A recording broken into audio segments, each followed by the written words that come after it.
नारी शक्ति अभिनंदन ड्राफ्ट बिल सांसदों को दिया गया। सरकार ने लोकसभा में सीटों की संख्या बढ़ाने का प्रस्ताव रखा।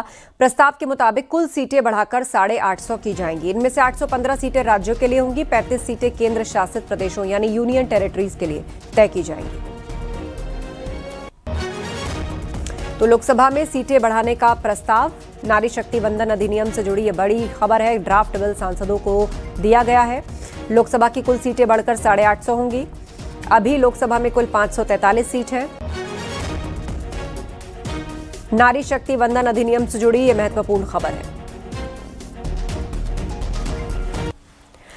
नारी शक्ति वंदन अधिनियम को लेकर महिलाएं उत्साहित हैं कि आधी आबादी को जल्द ही पूरा हक मिल जाएगा। मैं समझती हूँ कि ये बहुत ही अनिवार्य था।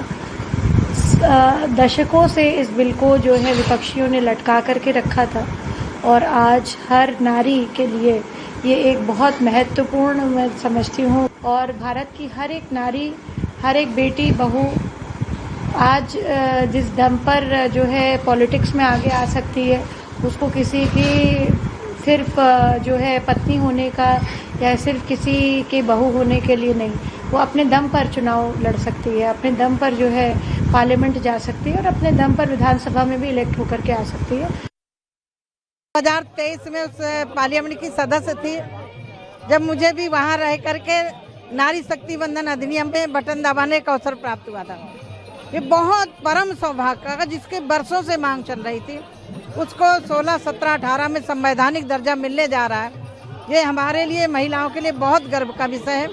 मैं पूरी आधी आबादी महिलाओं की तरफ से देश के यशस्वी प्रधानमंत्री जी का और पार्लियामेंट में जितनी भी पार्टियां, उन सब का मैं अभिनंदन करती हूँ। देखिए, ये महिलाओं के लिए एक ऐसा सपना है जिसका असर बहुत सकारात्मक रहने वाला है और देश की आधी आबादी को सम्मान और अधिकार दिलवाने की बात हो रही है। यहाँ पे सीटों का तो मामला है ही नहीं।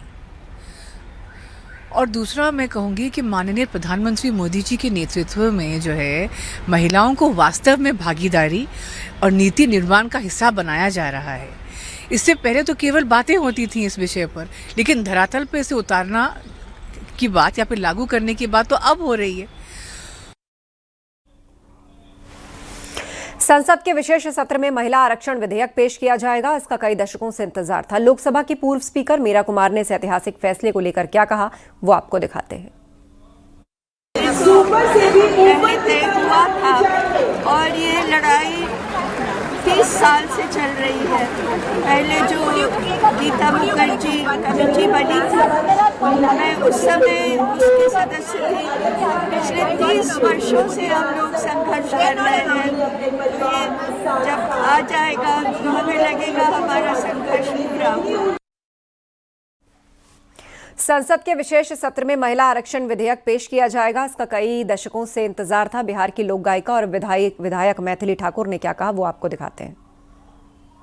ये ऐतिहासिक कदम है और चूँकि महिलाएं हमेशा से ही सशक्त रही हैं, लेकिन अब पॉलिटिकली जो उनका प्रेजेंस बढ़ाने के लिए हमारे आदरणीय प्रधानमंत्री जी का जो ये उनके द्वारा उठाया गया कदम है और उनके कार्यकाल में उन्होंने इतने बड़े बड़े फैसले लिए हैं और ये तो ऐसा फैसला है जिसको इतिहास हमेशा ध्यान रखेगा। और मैं बड़ी अपने आप को सौभाग्यशाली मानती हूँ क्योंकि मेरे भी राजनीतिक सफ़र में मैं ये सारी चीज़ों की साक्षी बन रही हूँ।